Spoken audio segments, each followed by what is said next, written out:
Olá, eu sou o professor Aquino e nessa videoaula nós vamos resolver esse exercício aqui. Então, vamos lá.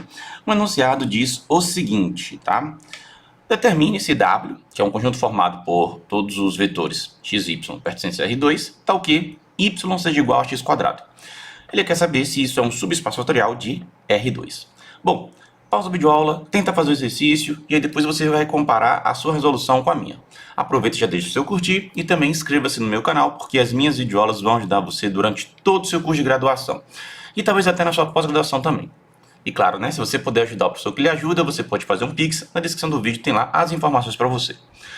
Bom, se nós temos um exercício que pede para determinar se um determinado conjunto é um subespaço vetorial, nesse caso aqui de R2, o espaço vetorial que a gente tem aqui é o R2, a gente tem que verificar três propriedades aqui. Se as três propriedades que a gente vai colocar aqui forem verdadeiras, então é um subespaço. Se uma delas não for verdadeira, já deixa de ser um subespaço.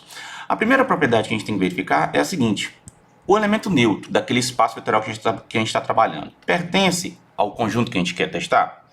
Nesse caso aqui, como o espaço vetorial é o R2, o nosso zero barra, ou o nosso vetor nulo, é simplesmente aquele vetor formado por todas as coordenadas iguais a zero, né? Então esse aqui é o nosso vetor nulo, ou o nosso elemento neutro da soma aqui, tá?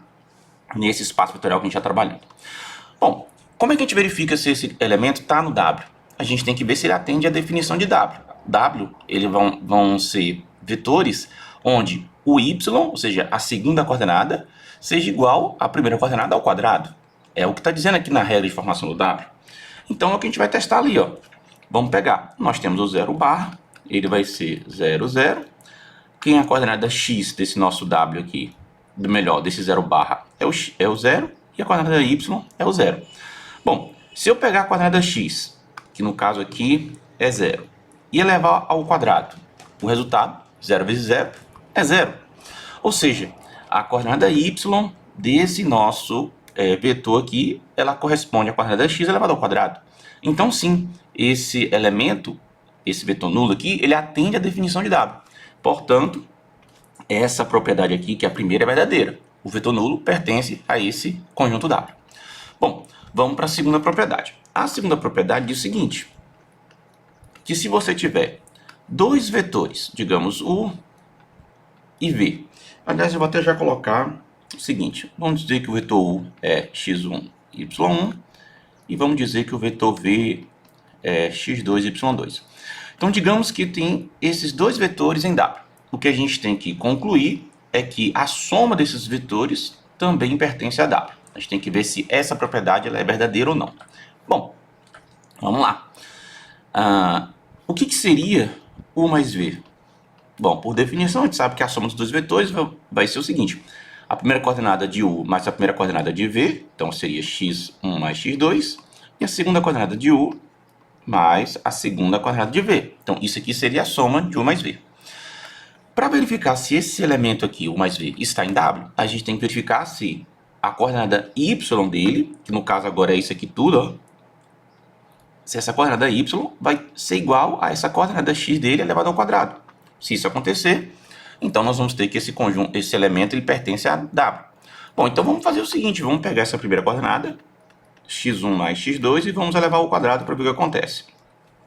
Aplicando o produto notável, fica o quadrado do primeiro valor, mais duas vezes o primeiro valor vezes o segundo valor, mais o quadrado do segundo valor. Ok. Bom, mas olha só. Esse carinha aqui, esse valorzinho aqui, vai ser quem? Vai ser y1. Por quê? Porque U pertence a W, né? Como o nosso vetor U pertence a W, a coordenada y dele tem que ser igual à coordenada x dele ao quadrado. Lola, minha cachorrinha latindo aqui. Lola, ei mocinha. Então, como eu estava dizendo, como o vetor U pertence a W, a segunda coordenada dele é y1, né? A coordenada y dele é y1, tem que ser igual à coordenada x, que no caso aqui é x1, ao quadrado. Então, esse termo aqui é y1. Já esse termo aqui, x2 quadrado, é o y2, porque o nosso v pertence a W. Como o nosso v pertence a W aqui pela nossa hipótese, a coordenada y dele, que no caso é y2, tem que ser igual à coordenada x dele, que no caso é x2, elevado ao quadrado. Então isso significa o seguinte, ó, que se a gente fizer a soma de x1, x2, né, e elevar ao quadrado, isso dá pra gente y1 mais 2x1, x2 mais y2. Olha só o que aconteceu aqui. Para a nossa vetor soma, né, o mais v, pertencer a w, a gente tinha que ter que a primeira coordenada, que no caso aqui é x1 mais x2, teria que ser igual, ela ao quadrado teria que ser igual à segunda coordenada, que no caso é y1 mais y2. Só que tem esse termozinho aqui, ó. Tem esse termo a mais aqui, ó, que tá aparecendo. Ou seja, o que a gente obteve aqui? O que a gente obteve é que a nossa x1 mais x2, nosso x1 mais x2, isso aqui tudo, desculpa aqui, deixa eu colocar aqui, ó. Que isso aqui tudo ao quadrado, a gente obteve que isso é diferente de ter apenas y1 mais y2. Ou seja, apareceu esse termo a mais aqui. Conclusão, esse vetor soma não necessariamente pertence a W. Isso significa então que a soma de dois elementos de W não necessariamente está em W. Logo, ficou falsa essa propriedade aqui, ó. Ficou falsa. Então vamos colocar aqui, ó. U mais V, ó. U mais V não pertence, não pertence necessariamente a W. Então quer dizer que ficou falsa. A partir do momento que você já tem a segunda propriedade como falsa, nem precisa verificar a terceira propriedade. Então já não é subespaço vetorial. Porque se uma delas falhar, já não é subespaço vetorial.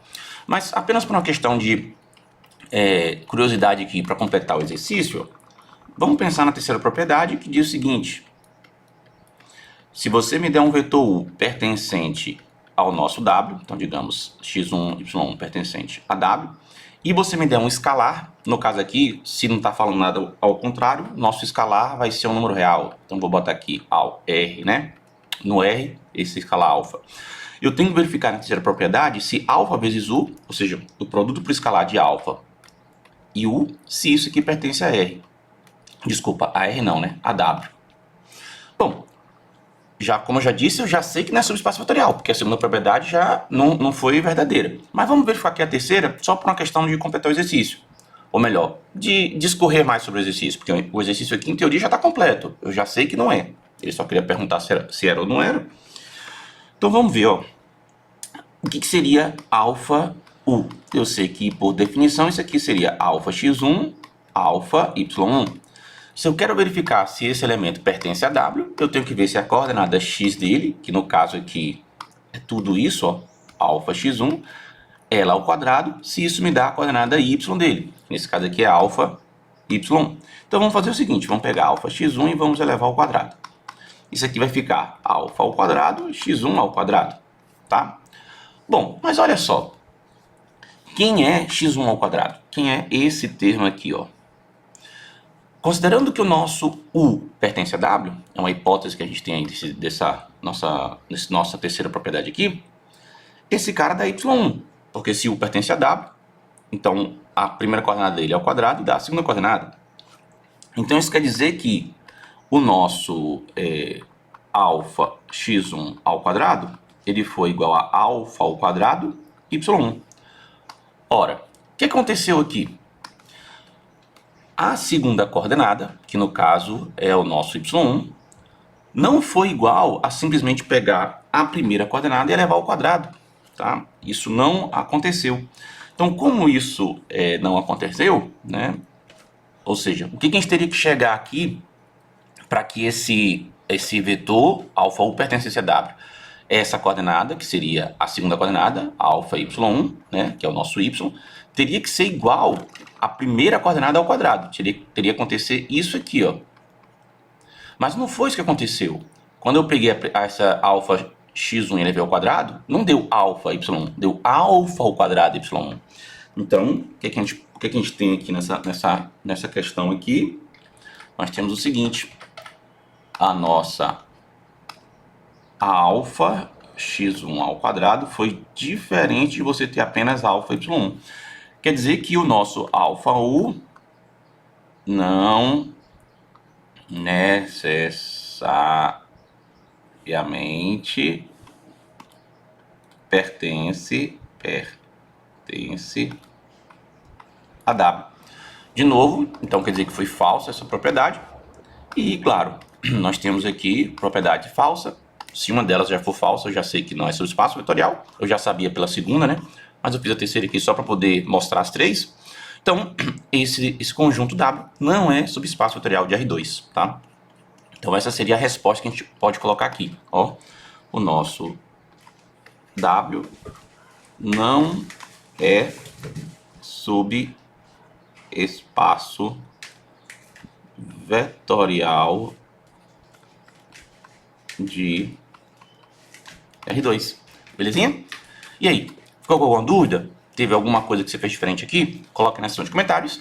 E se você quiser agora, ó, você pode assistir outras videoaulas aqui do meu canal. Tem várias aqui para você, de vários assuntos. E claro, chegou até aqui, deixe o seu curtir, inscreva-se no canal e também ajude o professor que lhe ajuda, se você puder, fazendo um Pix. Na descrição do vídeo tem lá as informações para você. Vejo você nas próximas videoaulas. Até mais e tchau.